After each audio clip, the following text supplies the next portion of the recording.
Hello.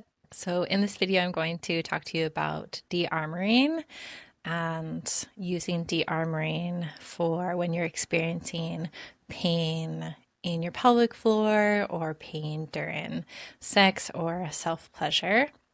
So dearmoring is a somatic healing process that meets the pain body with a level of presence that allows for the energy and the trauma from pelvic floor pain to move in the body. So there are many reasons why pain during sex, during pleasure, is building up in the pelvic floor. And some of those reasons could be maybe there's still some trauma stored in the tissues from an experience that was unwanted, or there's sometimes still energy from your exes in your pelvic floor. Oh my goodness, you guys are unhinged. You guys are unhinged.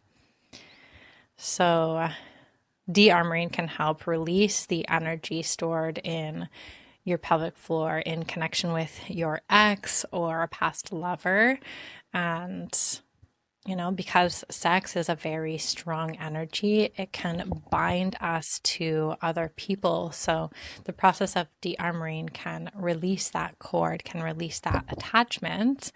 And sometimes there's physiological stuff going on in the pelvic floor, whether that's pain from a previous experience or just the way that the physiology of your pelvic floor is designed.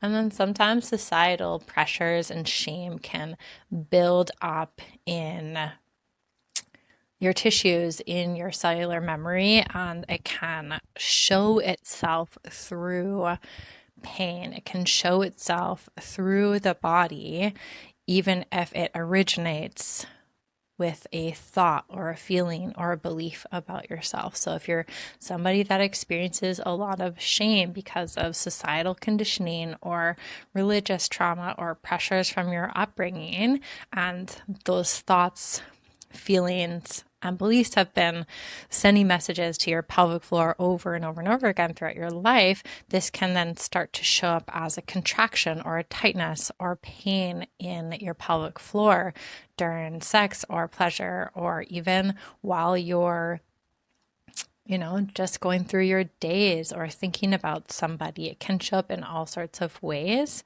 And there is definitely a process of making sure that you're going to ask for medical professional help if there are things going on that's outside of these lenses. And I also recognize that the medical model is still getting caught up with the process of being a human and doesn't always look at where that pain could be coming from, doesn't always look at the whole picture. So one thing that I've witnessed over and over again is people feeling gaslit in their experience with the medical system. Not always. Ideally, the medical system is here to care for us and protect us and keep us safe and healthy. And there are many things to consider if you're experiencing pain or tension in your pelvic floor. The medical view is one, and other views are looking at the energy, looking at the emotions, looking at the somatic. So this is going to support you to cover that area and how trauma can be stored in the body, and that even when you experience tension and pain over and over again, this is also creating trauma because it can create this belief system of feeling broken. If somebody has experienced pain during sex or pleasure for a long period of time, it can lead to this sense of disbelief or this distrust that it's even possible to experience or receive pleasure in those areas. So trauma, past experiences, stories, they can be stored in the tissues. They can be stored in the energy of, it could be internal, external genitalia. It could be the perineum. It could be anus. It could be, pubic bone. It could be the actual bones of the pelvic floor, the tailbone. And of course, it can also be in other areas like your heart or your mind or your throat. These are very much connected to sexuality. The mind is one of the biggest sexual organs, and the heart is often impacted on whatever is happening during sex or pleasure. And the throat is directly linked all the way down to the pelvic floor. So when the throat is relaxed, it actually relaxes open the bones in the pelvis. And when it's tight, there's a tightening that happens. So there's also connections with the energetics of not speaking your truth, not speaking and using your voice and blocking sound even when you're having sex. So if there's tightness in the pelvic floor, it can speak to maybe feeling shame about making sounds during sex and being heard or being too loud or too much, like some of these stories and pains that can be held in the body. So dearmoring is a practice where you find the tension or the pain. Let's say there's tension. Let's say you have internal genitalia and there's tension in the opening. So the dearmoring process is where you either bring a hand, or it could be a glass wand, and you just hover it in front of the area of pain or tension. You're not touching it physically, you're just hovering it in front of. And once you're near the area of pain, you drop in and you begin to breathe. You begin to breathe in and out of your heart, in and out of that area where you're experiencing pain. And you drop your awareness into the presence of that area. Presence without judgment, presence without the past or the future, true presence of the moment. In the moment, there is sensation. So you're tracking the sensations of that area. So you're breathing in, you're feeling the sensations of that area. And then on your exhale, you're speaking out loud the sensation. So let's say you're hovering over the area where there's tension and pain, and you're breathing in, and then on your exhale, you're saying, oh, there's tightness. Okay, again, exhaling, oh, there's a sharp pain. And you're breathing in and out of your heart and the area of pain or tension, and you're welcoming any emotions that arise to be felt and moved as you keep repeating this process over and over again. And really tuning into the quality of presence. This can be really challenging if you haven't if you don't have experience with meditation or mindfulness. This can be really challenging to find focus and presence. And that's why your breath and focusing on the sensations is a really important piece, as well as the quality of your presence. And I highly recommend meditation if you want to learn to expand your capacity to hold stillness and presence. And it is a practice. So it's okay if you don't get it right or perfect the first time. It's just about educating yourself and knowing that there's a way to disarm this trauma, disarm this tension and pain, so that you can make room for new cells, new energy, new stories and beliefs, and new feelings of pleasure and capacity to receive different sensations and experiences. So you're breathing, you're focusing on the sensations, you're holding this presence. And then the key part is that you stay as long as you can in that state without trying to change anything, without trying to control anything. I have done this practice for up to 3 hours when I had, the schedule that allowed. Of course, you have to work with whatever you have room for in your life. And this process will show you what is needed and wanted from that pain the more you tune into it. It's like you're watching an ice cube melt. There's a process of disarmoring, dearmoring that happens when these 3 tools are combined and utilized. So the more that you practice this, the more that your body is going to learn a different story or a different experience. So let's say in the past you had a sexual experience that you wanted to say no to, but you weren't able to, whether it was unconsensual or you just didn't have the upbringing to have access to your no. So let's say your pelvic floor has this memory, this cellular memory of that past experience where you weren't listened to in one way or another. And when you practice the dearmoring, the body begins to learn a new experience where you are listening to the pain. You're not trying to push past it. You're not trying to force it. You're not trying to ignore it or shut it down in order to have a different experience or get your needs and wants met. You're meeting the pain. You're saying hi. You're letting it know you're there and you're listening. You're not trying to change it or force it. So this is going to create a new cellular memory in that part of your body. And it's going to teach it, oh, I can experience presence. I can experience listening. I can experience attunement to sensations and attunement to breath.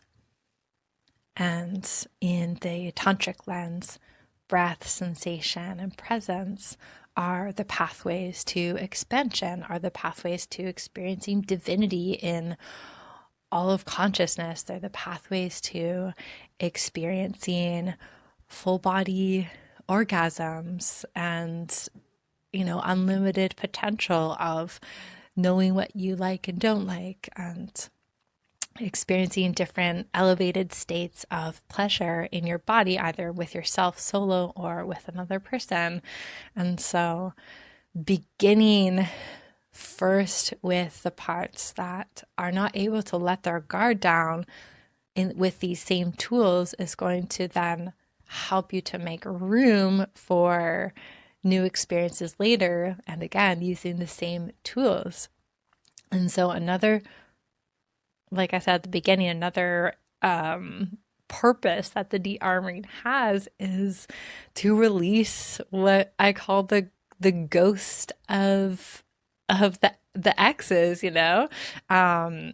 There can be an energetic imprint that exes or ex-lovers have on genitals, on the pelvic floor, on hearts, of course, and this can block you from feeling clear of your own desires now without that person. It can also block you from being clear with new partners or lovers. So you can use the same practice to clear out energy of past lovers from your whole pelvic floor, anywhere that you feel a stuckness, anywhere that you feel a block or a tension, so that you can make room for new, fresh energy that's here in the now. So what often happens is people get in debt with their past experiences, and the body wants you to know that that's happening, so it amps up the conversation.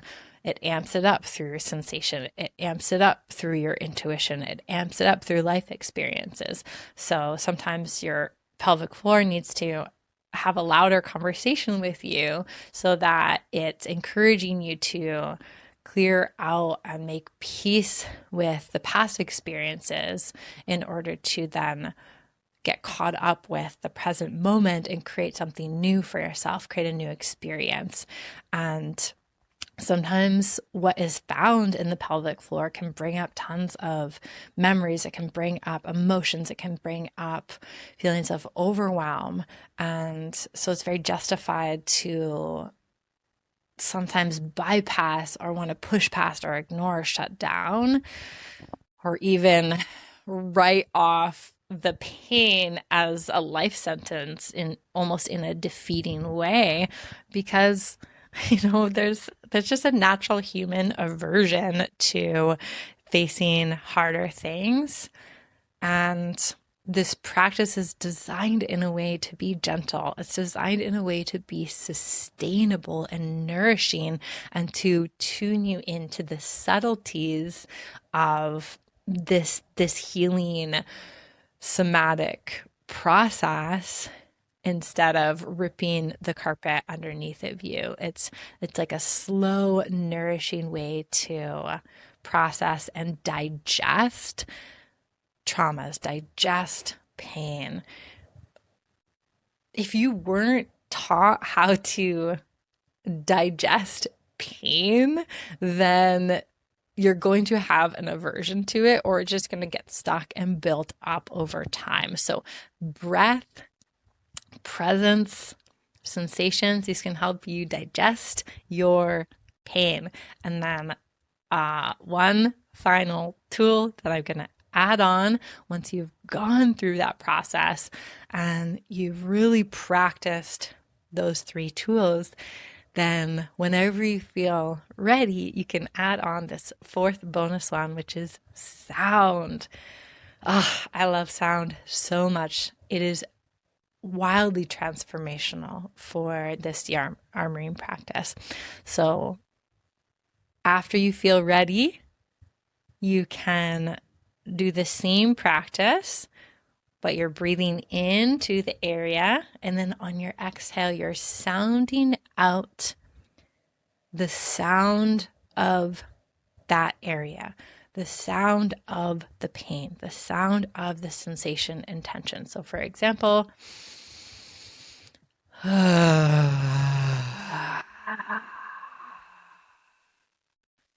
and your sound is going to look unique to the sensation in your body. So it might be louder, it might be high pitched, it might be quieter, it might be deeper, it might be sound quirky, it might sound awkward, it might sound like an animal. It does not matter how it sounds. What matters is that you're listening to your body. You're listening to the consciousness and wisdom of that stored information in your skin and cells and membranes in your pelvic floor.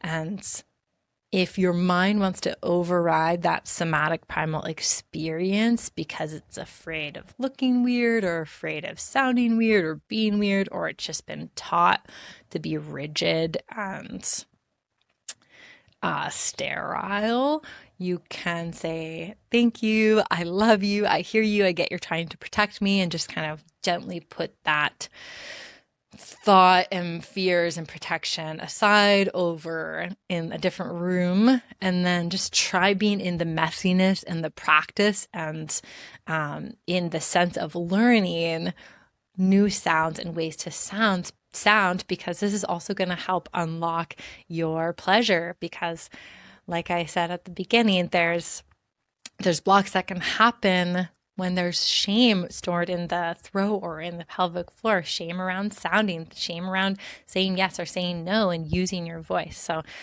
if you can practice in a place where you feel able to take up space, maybe in your bedroom or in a private space, then the more that you practice sounding and letting yourself really be in the authentic experience of it, it's going to also benefit you in the future when you're ready to start playing again and exploring again sexually and receiving new pathways in your body that feel more pleasurable, more aligned with your desires and your needs or wants than that that work that you're doing here in the de-armoring process is going to benefit you later on to help free up your sound for pleasure and for goodness. So I hope that this de-armoring practice supports you and offers you tools and resources to meet your pelvic floor with compassion and kindness and understanding of its pain, its retraction or sensation, so that it can be supported and loved and encouraged to help this energy move and even help your pelvic floor relax and soften and be ready to receive the type of pleasure, the type of sex, the type of love that is aligned for you, that feels nourishing, feels yummy, expansive, and up to date with who you are now. And if that's something that you're still discovering, then that's also great. And I invite you to check out my website and come and drop into a session with me. It can either be a de-armoring session, or after you've tried the de-armoring, you can book in a session to get excited about your desires that you feel ready to receive sexually or in pleasure in your pelvic floor. So again, I hope this was supportive and helpful and nourishing. And if you have any questions, you can put it in the comments and I'll do my best to support you and answer you. Or again, you can hop in a one-on-one session and we can just explore very specifically what's going on for you and even hone in on this practice in a session. Thank you so much for being here and listening, and just sending you so much love on your journey and process of self-discovery and healing and sexual aliveness and nourishment and all of that goodness.